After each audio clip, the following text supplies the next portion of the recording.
meeting people where they are and trying to understand that there's people encountering what you're saying at all different levels of understanding. 100%. And to even expand on that, like at least what it's resonating in me is that there's times where I've had like a couple interviews in a row, or even just like this general concept. I know I've discussed it on the podcast before. And so there's like a piece of me that, or at least there used to be a piece of me that would kind of fight with it. It's like, dude, you've talked about this, like move on, talk to Derek about other cool shit that he's got on his thing. But it's like, maybe there's a way that we're articulating it now that's going to help somebody in a different way, or it's going to resonate with them in like a little bit different of a way that'll actually unlock them to, let's say, the next level, as you're kind of pointing out. Yeah, and I think this has applications for the progression of humanity. And as we're sort of deciding what we want our future to be like, some people are ready to build and create new, beautiful things. And some people are still cleaning up, they're still healing, they're cleaning up their trauma, they're still stuck in their programs.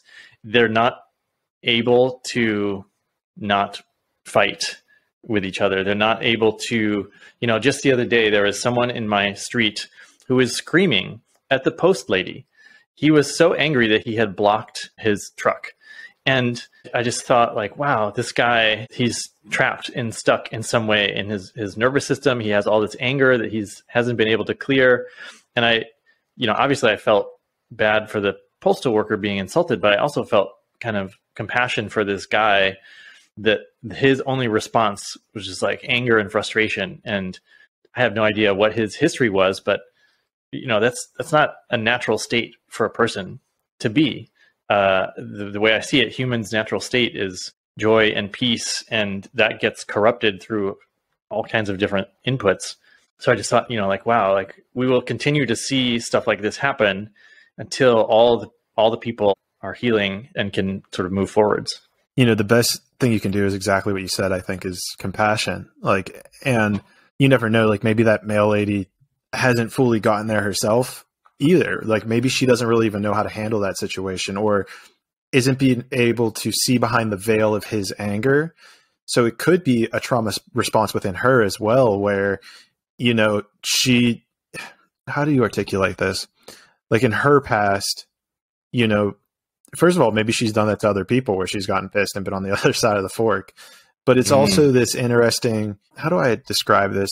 So there was a situation where I was in an airport in London, and you know how whenever you kind of get your bags flagged, they like pull them off the cart and then you have to wait for them to, search them one by one. Well, yeah, where I was is it was probably like 10 backed up and I'm probably like 11 or 12 in the queue.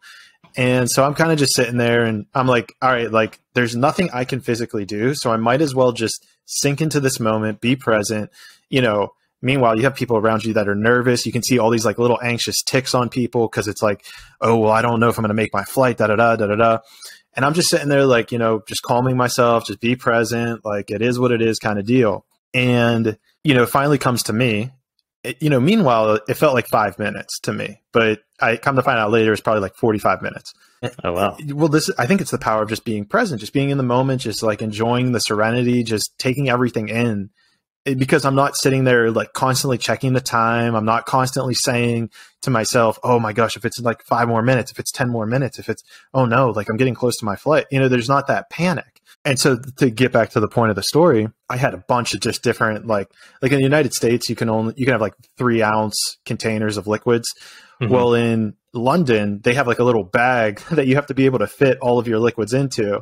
So I'm coming back from Egypt and I have like all these like exotic perfumes and stuff. And so like, I had to actually, I didn't throw out any of the perfumes, but essentially I'm sitting there with the guy, like working with him, spreading, because he's anxious too, because he has had to deal with all these people. I'm sitting there kind of in the tone in which I'm talking with you, like, oh man, like, all right, let's figure this out. Like, all right, let's try to fit that one in, kind of playing with it. Because what else am I going to do? Mm-hmm. Creating this anger isn't going to help. So he goes through all my bag. I have my podcasting equipment. I have my clothes, my liquids. They're all spread out on this table. And, it's the table that you need to get the next bag onto it. And so I'm sitting there and I like kind of start, he's like, oh, okay, like we got it. Like these checked out, like you're good. And as I start to kind of pack my stuff up, a lady off to my left goes, can you do that somewhere else? Like there's other people here that need to get their bags checked. Can you go move that elsewhere? And you feel that trauma response within you, that fight or flight. And I kind of looked at her, and I was like trying to process it, because I know that if you can't match that energy. If you match that energy, you're going to make a worse situation. And so then, the TSA agent or whatever they have in London, he's like, no, ma'am, like these are expensive things. I'm not going to make him like go through and like hurry up and everything. And I was like, yeah, thanks, man. And so I kind of just like relaxed myself, and, so there's a key point right there where if I would have just lashed back at her, like, oh, screw you, like I've been waiting in line as well, like that's just going to erupt. Like that energy is just going to go all over the place. And meanwhile, there's also a lady behind me who I'm just hearing her sigh heavily, like, or like making these like anxious little ticks. And I'm kind of laughing to myself, because I know what it is, but I'm just not reacting to it. It's like, I'm going to do what I need to do here. I'm not going to give my emotional state to your anxiety, in a sense. And it was really fascinating too, because so I did my best to kind of like put all my stuff away. The TSA agent was like, I'm not going to tell him to hurry. Like, he's fine. These are expensive. And I kind of get everything into my bag. Right. And I go to lift it up. And as I lift it up, the same lady is like, oh, I'll help you with that. Like, I'll help carry him. I'm just sitting there like, nah, I'm good. Like, I don't want your help. I don't want your bad energy going into my perfume.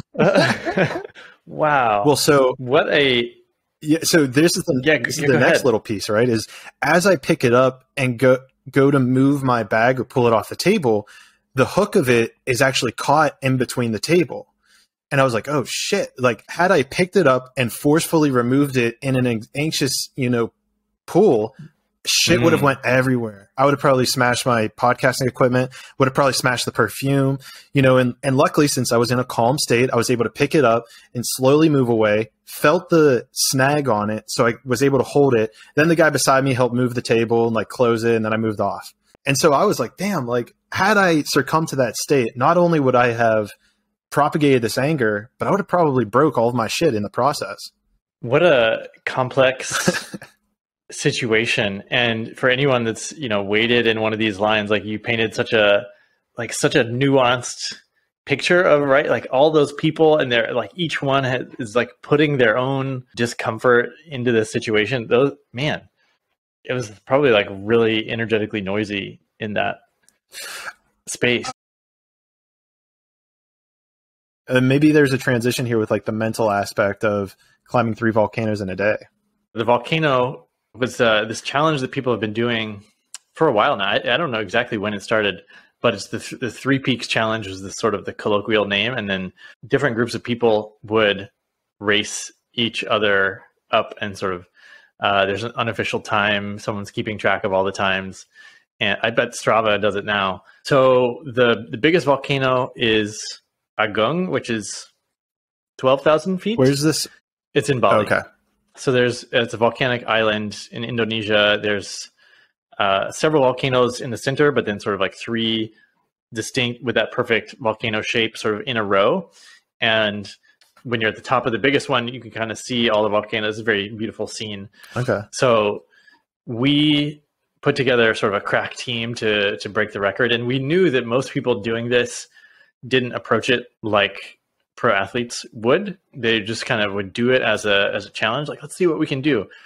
But we had all of our feeds planned out. We had our sort of effort schedule and our feeds and everything planned out, so that because I think where people would get caught up is they would be exhausted by the time they started the 3rd one, and the time on the last volcano would be tremendously slow, because it's kind of a sneaky hard one, because the first part is sort of dense jungle. Actually, a lot of it is dense jungle. They're all different, which is also really cool. One is big boulders. You spend the first 2 hours just sort of climbing up, giant boulders. Oh, that's awesome. And then the second one is full of soft ash.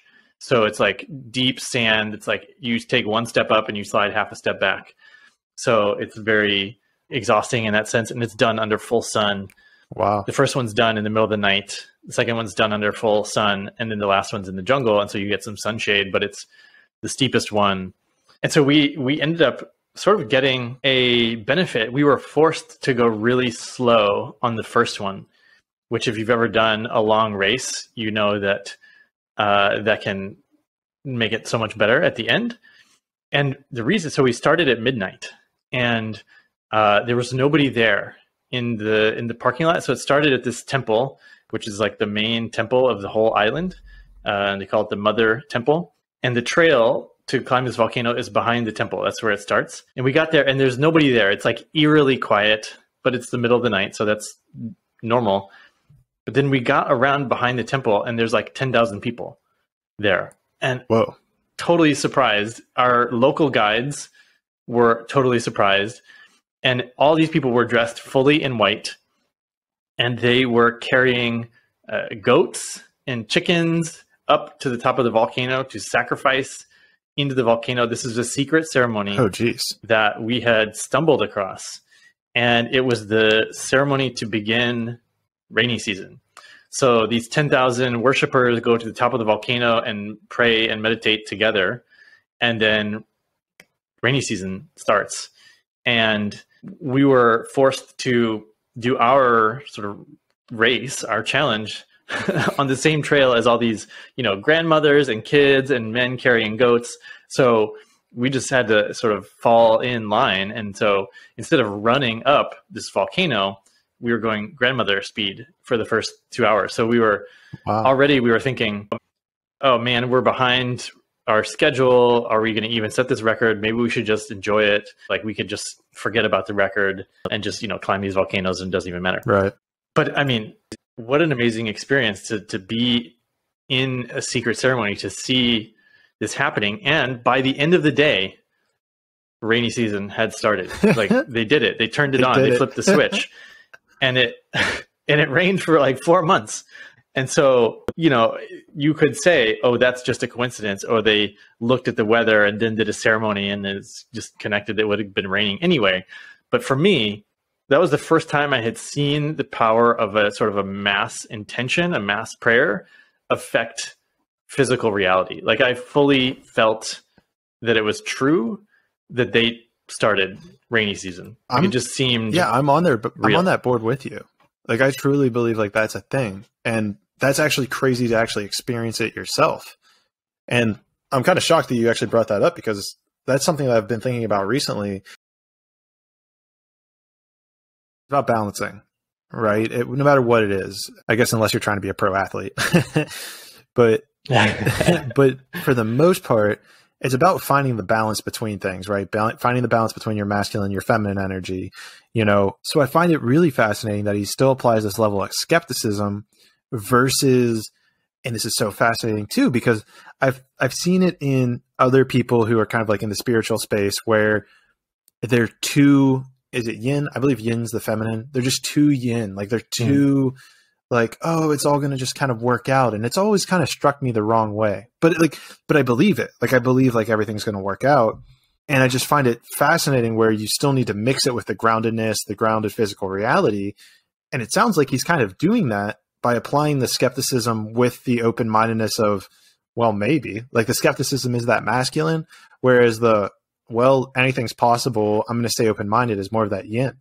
Yeah, that's a good point. This goes back to the lens that I view learning a metaphysical technique. Some people, they can get where it's hard for them to come back to Earth. It's hard for them to sort of be in the 3D material world because they spend a lot of time projecting their consciousness or living in a 5D reality. And we're still here on Earth. We still have bodies. We're still trying to get stuff done. We're still trying to improve our lives and be healthy and have community and all these things. So can we apply some metaphysical concepts? Can we apply a technique in order to make our material lives better?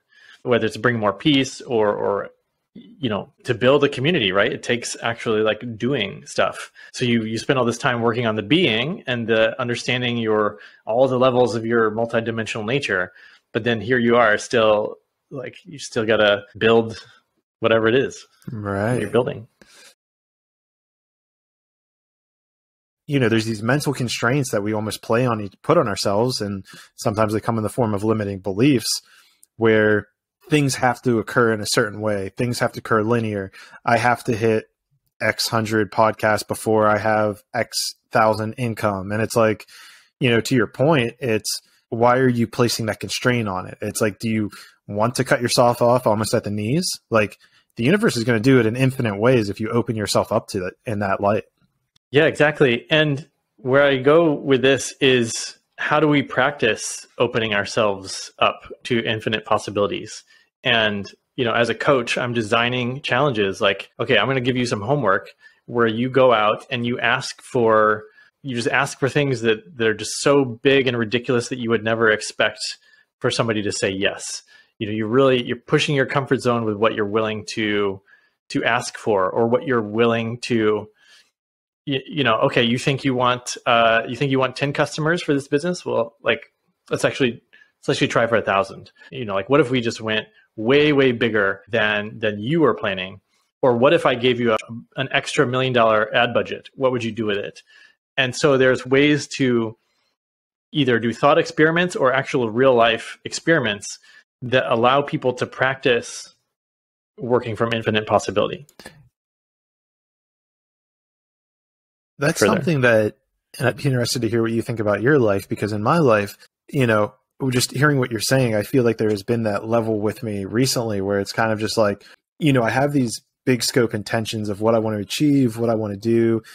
But then there's like this level of kind of almost not being forceful, but forceful seems like the wrong word. Like directed energy almost would be the way, maybe is the best way to put it, where I'm kind of just going with the flow. I'm like, all right, what's my intuition telling me, with this, with that, versus being very directional. And a podcast would be like I try to go so super intuitional with the podcast, as opposed to saying, okay, here's the 50 questions I have for Derek. I'm going to read them down off the list one by one by one. You know what I mean? Instead, it's just more flow. Yes. So what I'm hearing is, can we be strategic? Can we plan? Can we utilize what we know from our thinking 3D mind to sort of optimize things? And at the same time, like, listen to what the universe is asking me to do, right? Because if we come from a place of, I'm here to serve, and I have a sense of how I'm supposed to serve humanity, serve the evolution of the universe, serve through just gaining experiences as a soul, whatever it might be, then you're just, whatever the universe assigns you, like, okay, I'm just going to do it. And it might be super scary. It might put you out of your comfort zone, or it might be kind of mundane. Like, sometimes my service is just spending all afternoon just goofing off with my kids. And that sort of is the best possible thing I could be doing with my time, which is not strategic for business at all, right? So yeah, again, it's kind of a both and. Like, I'm going to optimize as much as I can in the 3D world for like doing what I want to do. And also just having the faith, like, if I know who I am and how I'm supposed to serve, then it will work out for me.